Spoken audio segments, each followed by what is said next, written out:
uncreated in a relational way that we would relate to him in cuddle.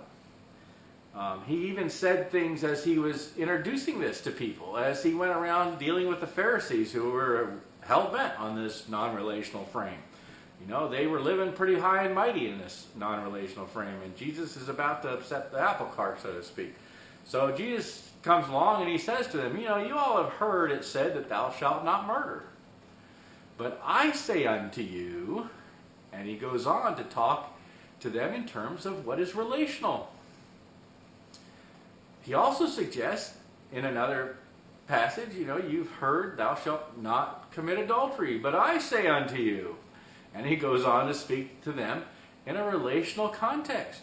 On and on he goes. All through the parables, in fact, he brings to light the relational. And in many ways, the adoption plan of God is included in these parables. The inclusion of humanity in uncreated. The idea that through an incarnate mediator in Jesus Christ between uncreated and created, you know, God fully man while remaining fully God has done this for us. And so this is something that, you know, goes through over and over in these parables and stories that Jesus has. The plan from the beginning was relational. Tragically, a decade of millennia has blinded most to it. But in the end, God has included all humanity in the uncreated spirit life of God. The question to us is then, do we want to participate in what we have already been included in? It's as simple as that. Do I want to be a part of what God's doing by including humanity in his life? That's our choice. That's the thing that stands before us. So there is no denying then that the God of the New Testament looks a lot different than the God of the Old Testament. But that does not mean what Jesus says is inaccurate in describing himself as being just like the Father. And in seeing Jesus, you have seen the Father. The issue lies on our side of the equation. For you would not expect a teacher to engage with graduate students the same way they engage with kindergartners. They meet them in the context of their reality. Same teacher, different context. It looks very different. One would not expect God to act and do any differently in relation to humanity. In fact, the new covenant has been written on our hearts and minds, and many people outside the church seem to be waking up to and embracing cuddle relationship. I find it astounding.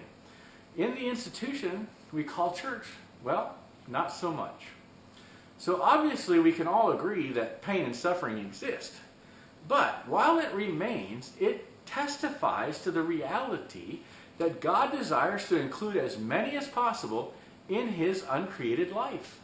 When humanity is transfigured and ascended, all human production and propagation will cease. God is patiently waiting to allow as many as possible to be born into the human race so they can be included in his life in cuddle relationship. Someday he will wipe away every tear. Death will be swallowed up in victory. There will be no more sorrow or pain. All creation will be restored as well. The lion will lie down with the lamb. This is our destiny. God desires that as many as possible be included in it. He is the Lamb of God that has taken away the sins of the world, so not one person will physically die and cease to exist as a result of sin. The law of the Spirit of life that exists in uncreated has freed us from the law of sin and the law of death because of our inclusion in the uncreated spirit life of God. The glory to come far exceeds the suffering of this present age. It does not diminish the very real pain of our existence. It only testifies to the magnitude of the glory to come.